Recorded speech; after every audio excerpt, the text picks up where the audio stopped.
Good evening friends. Meet RPSC के online YouTube channel पर आप सभी का स्वागत है। हमने एनसीईआरटी सीरीज प्रारंभ की थी, जिसमें हमने अभी तक कक्षा 6 कंप्लीट कर चुके हैं। कक्षा 7 हमने प्रारंभ कर दी थी, जिसके हम अभी तक 3 चैप्टर पूरे कर चुके हैं। जिन विद्यार्थियों ने अभी तक ये हमारी वीडियोस नहीं देखी है, वो मीट आरपीएससी चैनल पर सब्सक्राइब करके प्लेलिस्ट में जाकर कक्षा 6 की सभी वीडियोस देख सकते हैं और कक्षा 7 की 3 चैप्टर की वीडियो देख सकते हैं। आज हम इसी सीरीज को आगे बढ़ाते हुए अध्याय 4 प्रारंभ करने जा रहे हैं, मुगल साम्राज्य। क्लास थोड़ी सी लंबी हो सकती है क्योंकि कंटेंट थोड़ा ज्यादा है। क्योंकि सिक्स्थ में बेसिक दिया गया था, सेवन्थ में थोड़ा कंटेंट ज्यादा मिलता है। और क्लास आपके लिए इम्पोर्टेंट भी है क्योंकि लगभग लगभग मुगल साम्राज्य के जितने भी फैक्ट है, हमारे को इस चैप्टर के जरिए समझने में आसानी होगी। सभी मुगल बादशाहों के बारे में इस चैप्टर में बताने की कोशिश की गई है।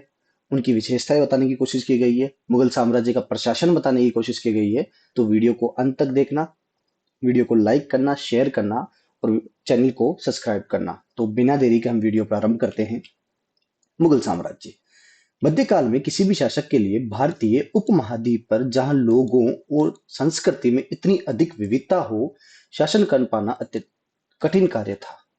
तो मध्यकाल में भारतीय उपमहाद्वीप पर कंट्रोल करना उस समय, क्योंकि आप देखना अलग अलग संस्कृतियां थी इस समय। भारत में विविधताएं हैं, लेकिन विविधताओं वाला एकता वाला देश है भारत।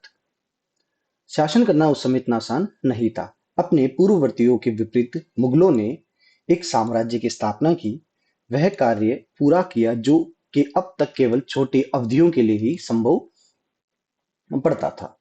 तो इससे पहले अखंड भारत पर अधिकार करने के लिए खूब सारे साम्राज्य स्थापित होते हैं मध्यकाल में, जिनमें हम किसे कह सकते हैं, चौहान थे, तोमर थे। सल्तनत काल के 5 राजवंश हमने कल पढ़े थे इनके बारे में। लेकिन उनका जो टाइम पीरियड था, वो मुगल साम्राज्य की तुलना में कम था। और इस प्रकार की उपलब्धि प्राप्त करने वाला प्रथम साम्राज्य बन गया था मुगल साम्राज्य। उन्होंने प्रशासन के ढांचे, शासन संबंधित जो विचार लागू किए, वे उनके राज्य के पतन के बाद भी टिके रहे थे।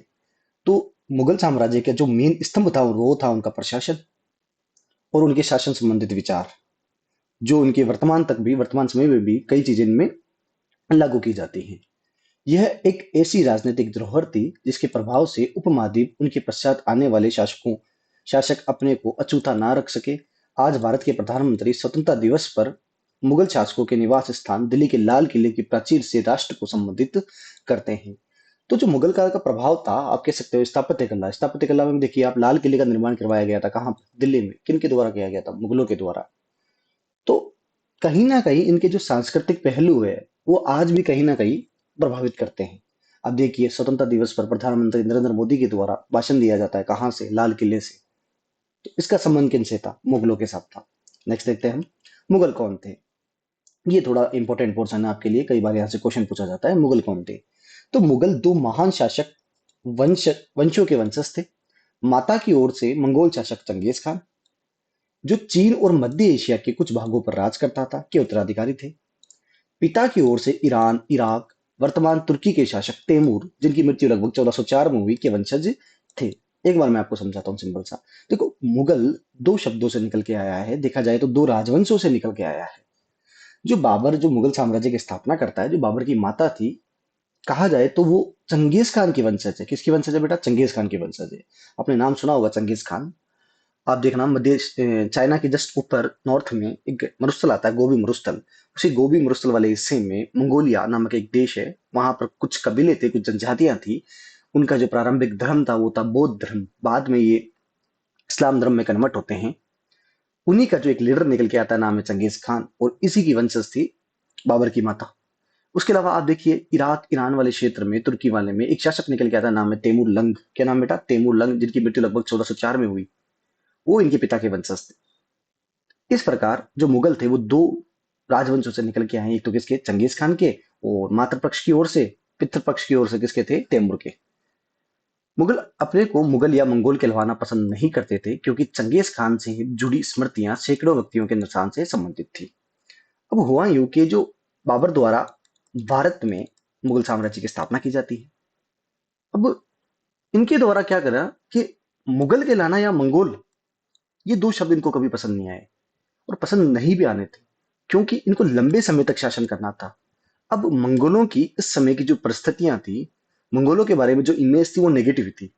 चंगेज खान खूब ज्यादा मंगोलों की हत्या करता है।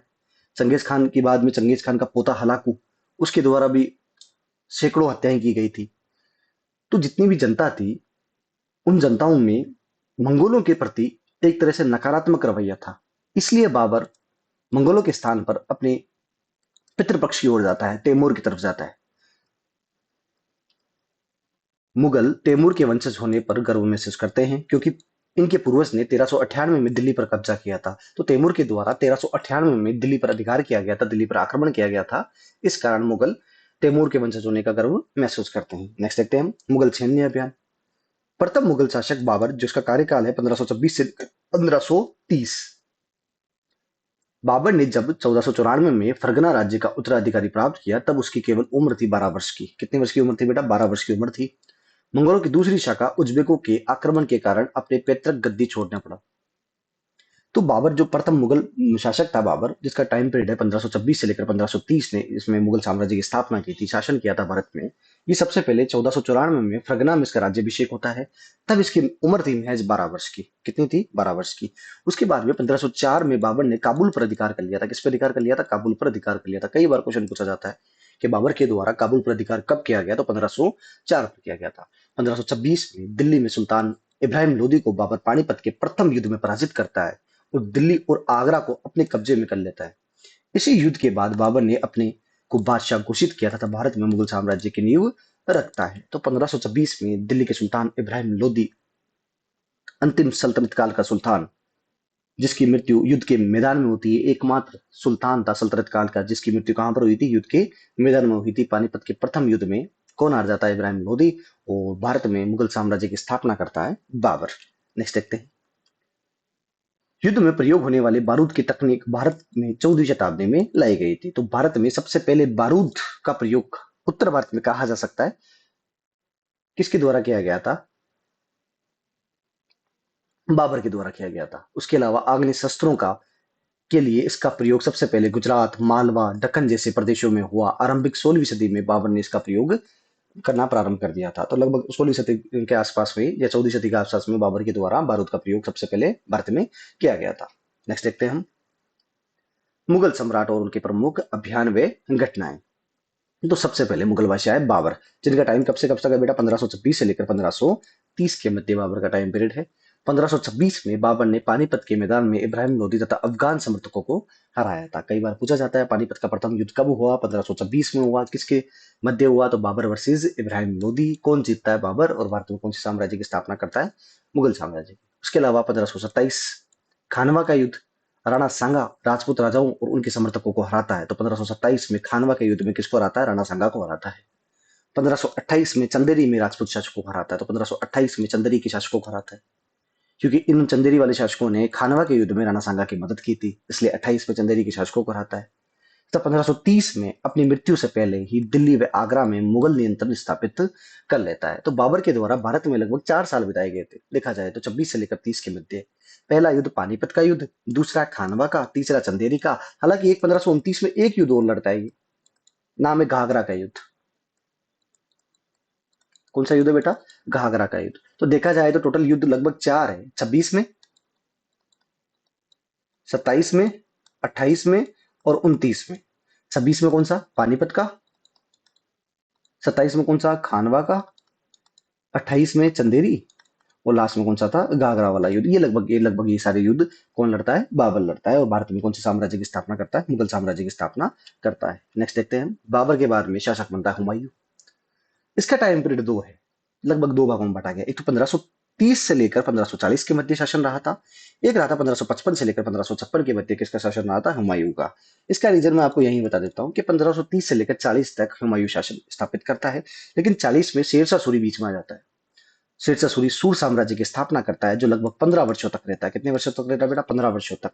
और 1555 में वापस सूर साम्राज्य के अंतिम शासक की मृत्यु होती है। उसके बाद में हुमायूं एक बार पुनः भारत पर अधिकार करता है तथा 1555 से लेकर 56 तक वापस एक बार शासन रहा था किसका?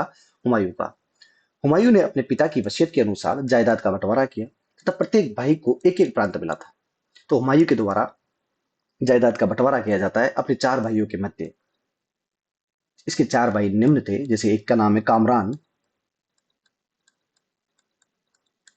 एक का नाम है हिंदाल,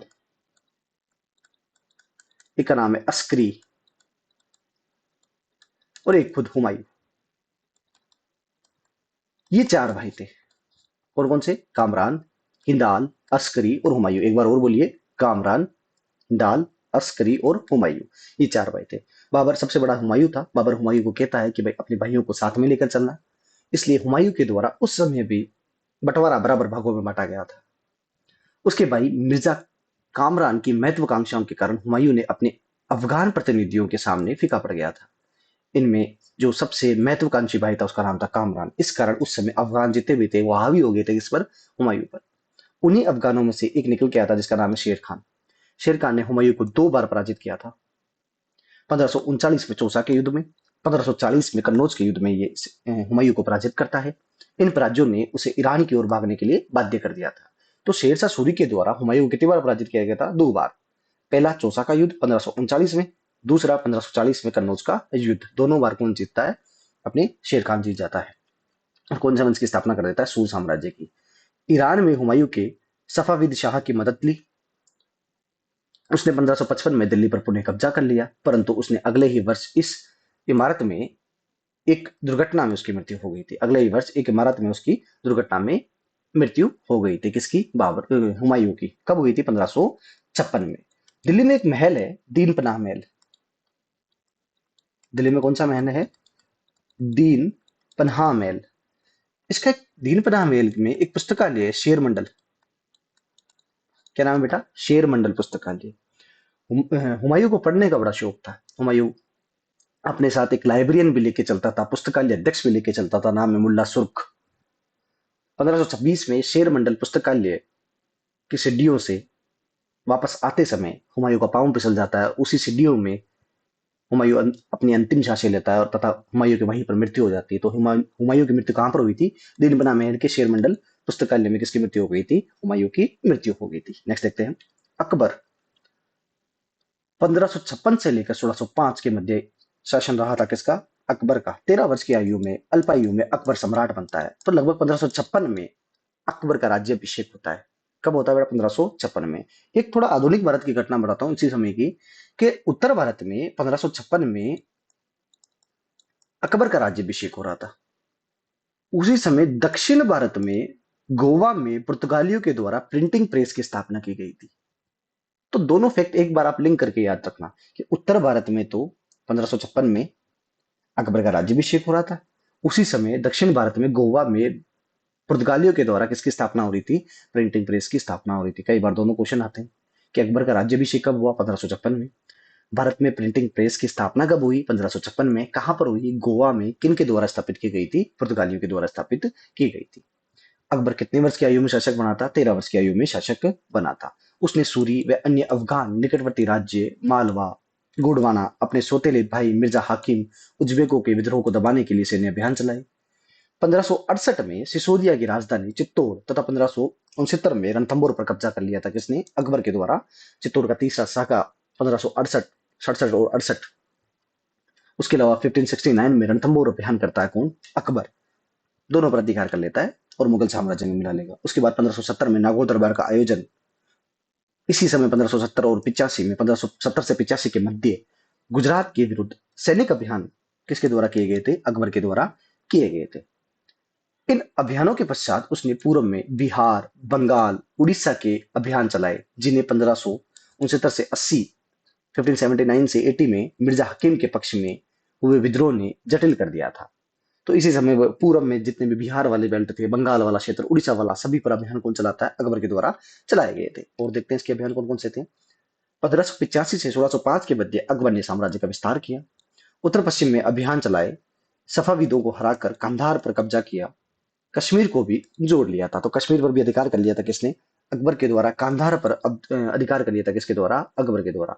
मिर्जा हकीम की मृत्यु के पश्चात काबुल को भी अपने राज्य में मिला लिया था। तो मिर्जा हकीम के लिए तो मान सिंह, जयपुर के शासक मान सिंह को भेजा गया था, महाराजा मान सिंह को भेजा गया था काबुल अभियान पर। और वहां पर जाकर मान सिंह 5 कबीलों का दमन करते हैं।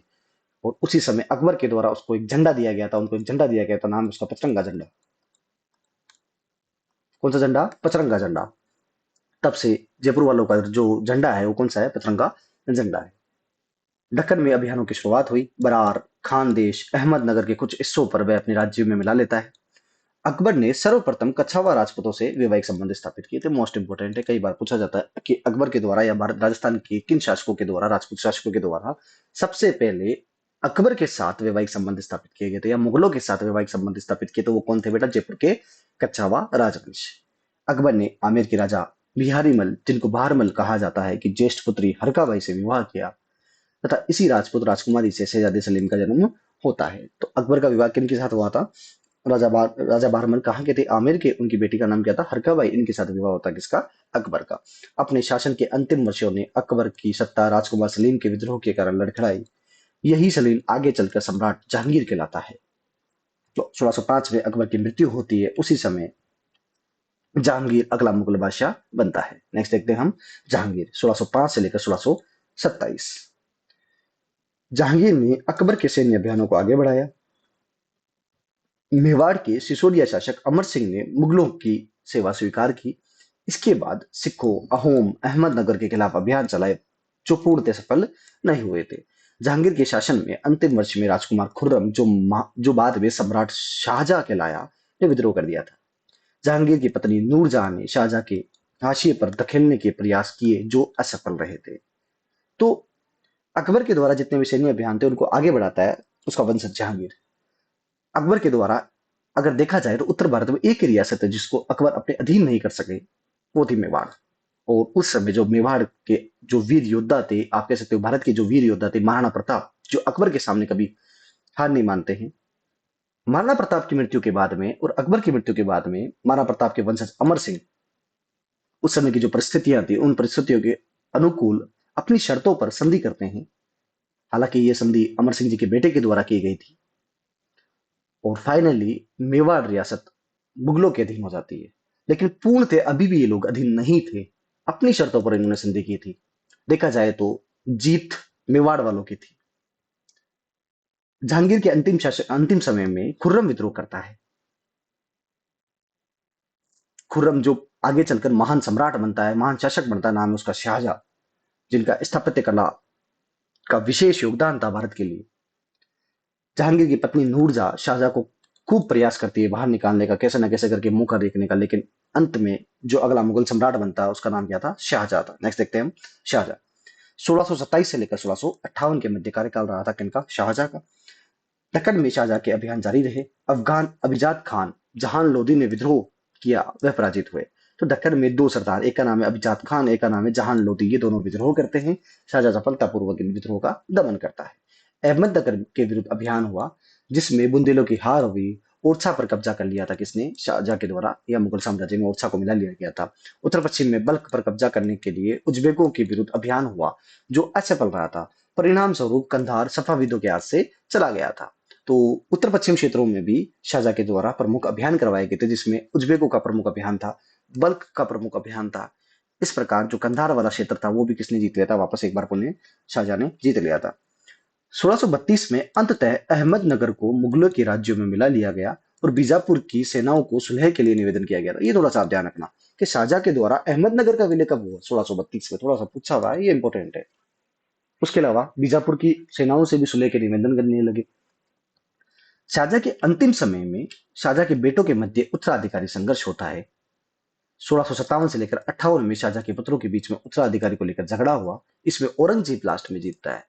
दारा शिकोह समेत तीन भाइयों को मौत के घाट उतार दिया गया। शाहजहां को उसकी शेष जिंदगी के लिए आगरा में कैद कर लिया गया था औरंगजेब के द्वारा। तो उत्तराधिकारी संघर्ष में टोटल बेटा युद्ध होते हैं 5। हम कभी आगे पढ़ेंगे कि उत्तराधिकारी संघर्ष क्या था क्या नहीं था। टोटल युद्ध होते हैं 5।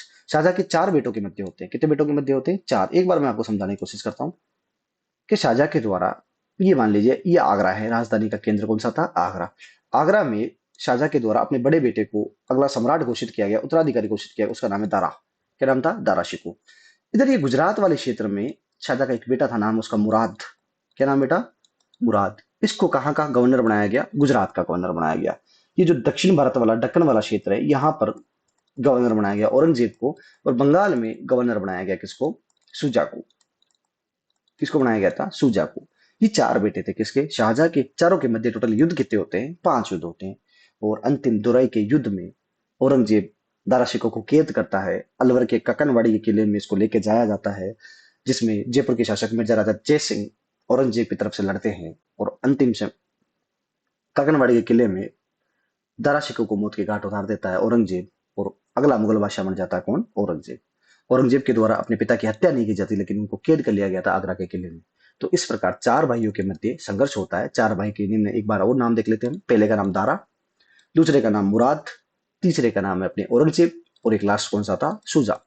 ये थे सारे औरंगजेब, ये शाहजहां के उत्तराधिकारी संघर्ष। उसके बाद में अगला मुगल बादशाह बनता है औरंगजेब।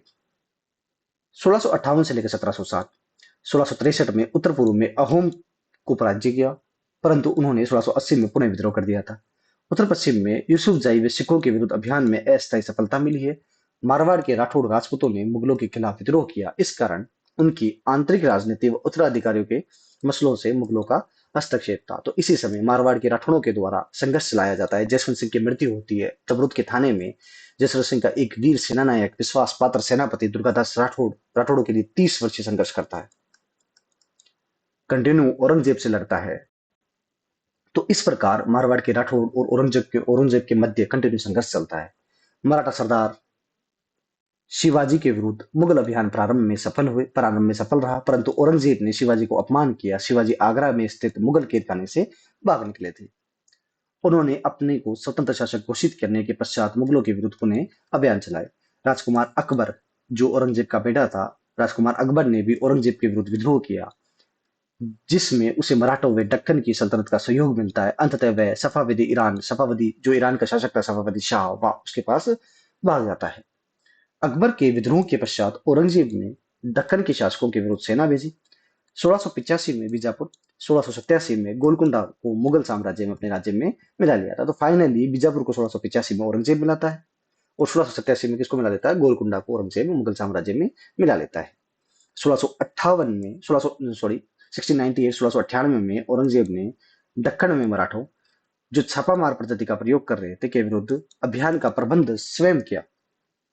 औरंगजेब को उत्तर भारत में सिखों, जाटों, सतनामी, उत्तर पूर्व में अहोम और दक्षिण में मराठाओं के विद्रोह का सामना करना पड़ा। उसकी मृत्यु के पश्चात उत्तराधिकारी के लिए युद्ध पुनः शुरू हो जाता है। तो औरंगजेब की मृत्यु होती है 1707 में। उसके बाद पुनः एक बार फिर मुगलों के सामने उत्तराधिकारी संघर्ष होता है। औरंगजेब के दो बेटे मुअज्जम और आजम आपस में युद्ध करते हैं। उस युद्ध में एक मुगल बादशाह निकल के आता है, जिसका नाम है बहादुर शाह प्रथम, और अगला मुगल बादशाह बनता है बहादुर शाह प्रथम। उनको इतिहासकारों ने, जैसे देखा जाए तो मुगल साम्राज्य को हम दो भागों में बांटते हैं। सिंपल, पहला है मुगल साम्राज्य, जिसमें हम पढ़ते हैं औरंगजेब तक। अगला आता है उत्तरकालीन मुगल सम्राट, वो चालू होता है बहादुर शाह प्रथम से। कहां से होता है, बहादुर शाह प्रथम से। वो हम नेक्स्ट चैप्टर में या नेक्स्ट जो हमारी क्लास है उसमें उनके बारे में पूरी जानकारी दी गई है। नेक्स्ट देखते हैं। उत्तराधिकारी के मुगल परंपरा है। मुगल उत्तराधिकारी के नियम में विश्वास नहीं करते थे, जिसमें ज्येष्ठ पुत्र के पिता के राज्य का उत्तराधिकारी होता था। मुगल मुगल तैमूर वंश की प्रथा को अपनाते थे, जिसमें उत्तराधिकारी का विभाजन समस्त पुत्रों में किया जाता था। तो एक तरह से भाई मुगल उत्तराधिकारी के नियम में विश्वास नहीं करते थे। देखा जाए तो हिंदू उत्तराधिकारियों के नियम में जो ज्येष्ठ पुत्र होता है वो अगला शासक बनता है, लेकिन मुगलों में ये व्यवस्था नहीं थी। मुगलों के द्वारा सभी जितने भी पुत्र होते थे उनमें बराबर भागों में साम्राज्य का विभाजन किया जाता था। नेक्स्ट देखते हैं। मुगलों के अन्य शासकों के साथ संबंध। मुगलों ने उन शासकों के विरुद्ध ज्यादा अभियान किए जिन्होंने उसकी सत्ता स्वीकार नहीं की। जब मुगल शक्तिशाली हो गए तो अन्य कोई शासक ने स्वेच्छा से उनकी सत्ता स्वीकार कर ली थी। तो मुगलों के द्वारा उन्हीं शासकों के खिलाफ अभियान किया गया था जो उनकी सत्ता स्वीकार नहीं कर रहे थे। जब मुगल पावरफुल होते हैं तो आसपास के जितने भी कमजोर शासक थे वो ऑटोमेटिकली उनकी सत्ता या अधीनता स्वीकार करते हैं। जैसे राजपूत, अनेकों ने मुगल घरानों में अपनी पुत्रियों के साथ विवाह कर उच्च पद प्राप्त किए, परंतु कईयों ने इनका विरोध भी किया था, जिनमें महाराणा प्रताप, मेवाड़ गुहिल वंश का नाम आता है, सिसोदिया राजवंश का नाम आता है। देखिए आप, सिसोदिया राजपूत लंबे समय तक इनकार करते रहे, परंतु जब वे हारे तो मुगलों ने उनके साथ सम्मानीय व्यवहार किया। उनकी जागीरी वतन जागीरी के रूप में वापस कर दी। पराजित करने परंतु अपमानित न करने के बीच में सावधानी से बनाए गए संतुलन की वजह से मुगल भारत के अनेक शासकों और सरदारों पर अपना प्रभाव बढ़ा पाए थे। तो हालांकि देखा जाए तो सिसोदिया हार गए थे, कहा जाता हार गए थे, हालांकि हारे नहीं थे, कंटिन्यू इनका संघर्ष था। लेकिन वही बात है कि कुछ चीजें इतिहास में इस प्रकार लिखी जाती है, कि सिसोदिया हार गए थे लेकिन प्रताप कभी नहीं हारे थे। जब तक वो जिंदा थे कंटिन्यू वो अकबर के साथ संघर्ष कर रहे थे। लेकिन अंततः प्रजा के सामने अमर सिंह जी, करण सिंह जी को झुकना पड़ा। उस समय की परिस्थितियां और अपनी खुद की शर्तों पर उन्होंने मुगलों के साथ संधि की थी। नेक्स्ट देखते हैं हम मनसबदारी और जागीरदारी क्या होता है। एक बार ये थोड़ा सा इंपॉर्टेंट पोर्शन है, एक बार ध्यान देना आप कि मनसबदारी और जागीरदारी क्या होता है। मुगल सेवाओं में आने वाले नौकरशाह मनसबदार कहलाते हैं। मनसबदार शब्द का प्रयोग ऐसे व्यक्तियों के लिए होता है जिन्हें कोई सरकारी हैसियत या पद मिलता था। तो सिंपल सी बात है कि आप मान लो आरएस की तैयारी कर रहे हो, कल को आप एसडीएम बनते हो, तो आप एक तरह से नौकरशाह हो, प्रशासक हो। तो उस समय के जो प्रशासक थे उनको क्या कहते हैं? मनसबदार कहते थे। एक तरह से आपकी भी सरकारी हैसियत होगा, कोई ना कोई पद होगा। उस समय भी कोई ना कोई सरकारी हैसियत या पद होता था, उसको क्या कहा जाता था? मनसबदार कहा जाता था।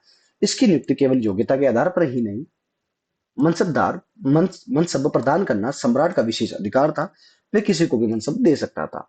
मनसबदारी मुगलों के लिए द्वारा चलाई गई श्रेणी व्यवस्था थी, जिसके जरिए पद, वेतन तथा सैन्य उत्तरदायित्व निर्धारित किए जाते थे। तो मुगलों के द्वारा यह व्यवस्था चलाई गई थी, जिसका नाम क्या है बेटा? मनसबदारी व्यवस्था है। पद और वेतन का निर्धारण जात की संख्या पर निर्भर करता था। थोड़ा सा ध्यान रखना। क्या नाम बेटा? जात। जात होते हैं घुड़सवार।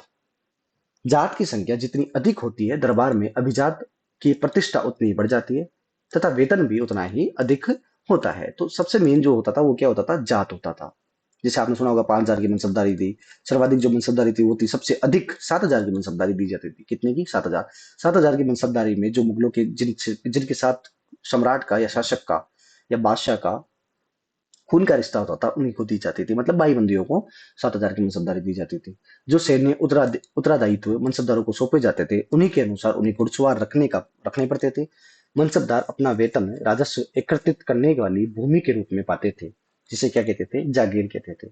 मनसबदार इक्तेदारों की तरह अपनी जागीरों पर आश्रित नहीं रहते थे और न ही उन पर प्रशासन करते थे। तो इस प्रकार देखिए दोनों में डिफरेंस मिलता है। हमने लास्ट क्लास में पढ़ा था कि सल्तनत काल में इक्तेदार थे, लेकिन इक्तेदार अपनी जागीरों पर, जो इक्ता भूमि उनको मिलती थी, उस पर निर्भर रहते थे। लेकिन मनसबदार होते हैं वो इन जो जागीरी है उन पर निर्भर नहीं रहते थे, न ही उन पर वे प्रशासन चलाते थे।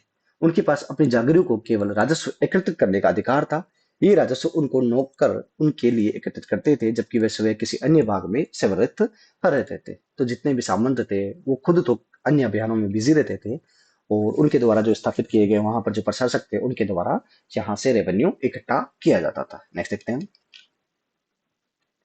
अकबर ने अपने शासनकाल के दौरान जागीरों को बड़ी ही सावधानी पूर्वक आकलन किया, ताकि इनका राजस्व मनसबदार की वेतन से ज्यादा ना हो और तकरीबन वेतन के बराबर ही रहे। तो अकबर ने लगभग जागीरों को सावधानी पूर्वक आकलन किया था, ताकि जितना भी रेवेन्यू है वो वेतन से ज्यादा ना हो, लेकिन बराबर तो रहे। भाई जिनको वेतन तो सैलरी के बराबर तो मिलना ही चाहिए। औरंगजेब के शासनकाल में जागीरों से प्राप्त होने वाला राजस्व मनसबदार के वेतन से बहुत कम था, जिस कारण मनसबदारों की संख्या अत्यधिक वृद्धि हुई थी। इस कारण उन्हें उन्हें जागीरी मिलने में पहले लंबा इंतजार करना पड़ता था तथा जागीरों की संख्या में भी कमी हुई थी। तो औरंगजेब के समय सर्वाधिक जागीरदार या मनसबदार थे उस समय। किसके समय? औरंगजेब के समय। नेक्स्ट देखते हैं हम, जब्त और जमींदार क्या होता है। मुगलों की आमदनी का प्रमुख साधन किसानों से की उपज से मिलने वाला राजस्व था। अधिकतर स्थानों पर किसान गांव के मुखिया या स्थानीय सरदारों के माध्यम से राजस्व देते थे। तो जितना भी रेवेन्यू इकट्ठा होता था वो किसानों की उपज पर आधारित था, और किसान गांव के मुखिया को या सरदार को रेवेन्यू देते थे। समस्त मध्यस्थों के लिए, चाहे वे ग्राम का मुखिया हो या फिर शक्तिशाली सरदार हो, मुगलों के लिए जमींदार शब्द का प्रयोग करते थे। मुगल इनके लिए किसका प्रयोग करते थे? जमींदार शब्द का प्रयोग करते थे। अकबर के राजस्व मंत्री टोडरमल, ये थोड़ा सा इंपॉर्टेंट है कि टोडरमल किसके दरबारी विद्वान थे? तो अकबर के दरबारी विद्वान थे। किसके थे बेटा? अकबर के दरबारी विद्वान थे। टोडरमल ने 10 साल 1570 से लेकर 1580 की समयावधि के लिए कृषि की पैदावार, कीमतें, कृषि भूमि का सावधानी पूर्वक सर्वेक्षण किया। इन आंकड़ों के आधार पर प्रत्येक फसल पर नगद के रूप में राजस्व निश्चित कर दिया गया। प्रत्येक प्रांत को राजस्व मंडलों में बांटा गया और हर फसल की राजस्व दर की अलग सूची बनाई गई थी। तो जितने भी भू राजस्व व्यवस्था है और अकबर के समय वो किसके द्वारा लागू की गई थी? टोडरमल के द्वारा लागू की गई थी। नेक्स्ट देखते हैं। राजस्व प्राप्त करने के लिए इस व्यवस्था को क्या कहते थे? जब्त कहा जाता था। यह जब्त व्यवस्था गुजरात व बंगाल जैसे प्रांतों में संभव नहीं हो पाई थी। तो ये जो पूरा प्रोसेस था वो कौन सी थी? जब्त। तो राजस्व प्राप्त करने की इस व्यवस्था को क्या कहा जाता था? जब्त कहा जाता था। लो अगला देखते हैं, अकबरनामा और आईन अकबरी। अकबर ने अपने करीबी मित्र और दरबारी विद्वान अबुल फजल को आदेश दिया कि वह उसके शासनकाल का इतिहास लिखे। किसको आदेश दिया था बेटा? अबुल फजल को। ध्यान रखना, किसको? अबुल फजल को। अबुल फजल ने यह इतिहास 3 जिल्दों में लिखा। जिल्द मतलब भाग। कितने भागों में लिखा था? 3 भागों में एक पुस्तक की रचना की है, जिसका शीर्षक था अकबरनामा। क्या नाम था बेटा? अकबरनामा। तो कई बार हमारे सवाल आता है कि अकबरनामा के रचयिता कौन है? तो अबुल फजल। अकबरनामा कितने भागों में विभाजित है? तो 3 भागों में विभाजित है। पहले जिल्द में अकबर के पूर्वजों का बयान मिलता है, दूसरे जिल्द में अकबर के शासनकाल की घटनाओं का विवरण मिलता है, और जो तीसरा जिल्द है उसको कहा जाता है आईने अकबरी। क्या कहा जाता है? आईने अकबरी। कई बार ये भी पूछा हुआ है कि अकबरनामा के किस भाग को आईने अकबरी कहा जाता है? तो बेटा कौन से भाग को? तीसरे भाग को आईने अकबरी कहा जाता है। इसमें अकबर के प्रशासन, घराने, सेना, राजस्व और साम्राज्य के भूगोल का ब्यौरा मिलता है। इसमें समकालीन भारत के लोगों की परंपरा, सांस्कृतिक का विस्तृत वर्णन मिलता है। आईने अकबरी का सबसे रोचक आयाम है कि विविध प्रकार की चीजों, फसलों, पैदावारों, कीमतों, मजदूरी, राजस्व का सांख्यिकी वर्णन, सारे आंकड़े मिलते हैं कौन सी किताब में? आईने अकबरी में। तो सवाल आता है, अकबरनामा के रचयिता कौन थे? अबुल फजल। कितने भागों में? 3 भागों में। इसको क्या कहा जाता है? तीसरे भाग को क्या कहा जाता है? आईने अकबरी कहा जाता है। नेक्स्ट देखते हैं हम अकबर की नीतियां। प्रशासन के प्रमुख अभिलक्षणों को अकबर ने निर्धारित किया। इसका विस्तृत वर्णन अबुल फजल के अकबरनामा में, विशेषकर तीसरा भाग है आईने अकबरी में मिलता है। अबुल फजल के अनुसार साम्राज्य के लिए कई प्रांतों में बटा हुआ था, जिनको क्या कहते थे? सूबा कहते थे। क्या कहते थे बेटा? सूबा। ध्यान रखना, प्रांतों को या राज्यों को क्या कहा जाता था? सूबा कहा जाता था। जो ये सूबे के जो प्रशासक होते थे उनको क्या कहते थे? सूबेदार कहते थे। क्या कहते थे? सूबेदार कहते थे। जो राजनीतिक व सैनिक दोनों प्रकार के कार्य का निर्वाह करते थे। दोनों प्रकार का कार्य का निर्वाह कौन करते थे? सूबेदार करते थे। उसके अलावा मुगल काल में प्रत्येक प्रांत का एक वित्तीय अधिकारी होता था, जिसको क्या कहा जाता था? दीवान कहा जाता था। क्या कहा जाता था? दीवान कहा जाता था। कौन से अधिकारी को? वित्तीय अधिकारियों को। उसके अलावा कानून व व्यवस्था बनाए रखने के लिए सूबेदार को अन्य अफसरों का सहयोग प्राप्त होता था, जैसे बख्शी, पूरा नाम है मीर बख्शी, सैनिक वेतनाधिकारी। एक का नाम होता है बेटा सदर, जो धार्मिक व धर्मात किए जाने वाले कार्यों का मंत्री होता है। एक आता है नाम बेटा फौजदार, ये होता है सेनानायक। एक आता है बेटा कोतवाल, ये क्या होता है? नगर का पुलिस अधिकारी। ये कुछ नाम मिलते हैं, जैसे बख्शी, सदर, फौजदार, कोतवाल आदि कुछ हमारे को जानकारी मिलती है। उसके अलावा अकबर की फेमस धार्मिक नीति। 1570 में गुजरात अभियान के दौरान गुजरात की विजय करने के पश्चात अकबर फतेहपुर सीकरी का निर्माण करवाता है। तो उसने रोमन कैथोलिकों के पादरियों को, धर्म के अनुयायियों को, उलेमाओं को, ब्राह्मणों को एक साथ धर्म पर चर्चाओं के मामलों में उसने शुरुआत की थी। कहां पर? फतेहपुर सीकरी में। कब की बात है? 1570 में। तो अकबर के द्वारा फतेहपुर सीकरी की स्थापना की जाती है। वो अलग अलग धर्म के संस्थापकों को या धार्मिक गुरुओं को बुलाता है ताकि वो जान सके। इसलिए अकबर इन चर्चाओं के लिए एक इबादत खाने का भी निर्माण करवाता है। इन्हीं विचार विमर्श से अकबर की समझ बनी कि जो विद्वान धार्मिक रीति और मतदाता पर बल देते हैं वो अक्सर कट्टर होते हैं। उनकी शिक्षा प्रजा के लिए विभाजन व असमझ पैदा कर देती है। यही अनुभव अकबर को सुलह कुल की नीति या सवर्त शांति के विचार की ओर ले गया था। तो ये थोड़ा सा आप ध्यान रखना, सुलह कुल की नीति किसके द्वारा अपनाई गई थी? अकबर के द्वारा अपनाई गई थी। उसके अलावा इबादत खाने का निर्माण कहां पर? फतेहपुर सीकरी में। फतेहपुर सीकरी की स्थापना कब हुई? 1570 में की गई थी।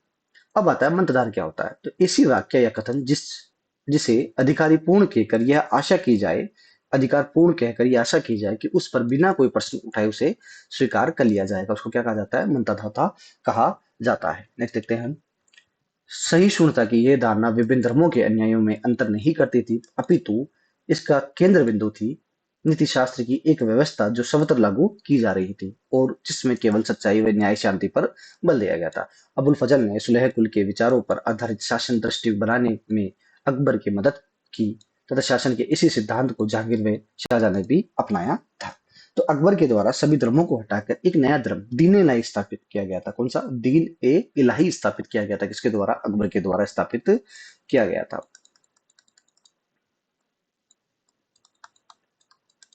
ये थोड़ा सा आप ध्यान रखना, आगे हम नेक्स्ट चैप्टर में पढ़ेंगे दीन इलाही के बारे में। ये आप देखिए, ये अकबर का जो इबादत खाना है उसमें ये सभी धार्मिक लोग विचार विमर्श करते हुए धर्म से संबंधित जितने भी है उन पर विचार विमर्श चल रहा था। नेक्स्ट देखते हैं। 17वीं शताब्दी और उसके पश्चात मुगल साम्राज्य के प्रशासनिक व सैनिक कुशलताओं के फलस्वरूप आर्थिक वाणिज्यिक समृद्धि में वृद्धि हुई। विदेशी यात्रियों ने इसे वैसे धनी देश बताया है जैसा कि किस्से कहानियों में वर्णित होता रहा है, परंतु सामाजिक असमानताएं साफ दिखाई पड़ती है। शाहजहां के शासनकाल के 20वें वर्ष के दस्तावेज से हमें पता चलता है कि ऐसे मनसबदार जिनको उच्च पद प्राप्त हुए थे, कुल 8,000 में से कितने थे? 445 ही थे। कुछ मनसबदार की एक छोटी संख्या 5.6% को ही साम्राज्य के अनुमानित राजस्व का 61.5% स्वयं उनके व उनके सवारों के वेतन के रूप में दिया जाता था। तो लगभग मनसबदार तो 8,000 में से केवल कितने थे? 445, जिनको उच्च पदों पर आधारित किया स्थापित किया गया था, और उनमें से भी रेवेन्यू लगभग 61.5% उनको प्राप्त होता था।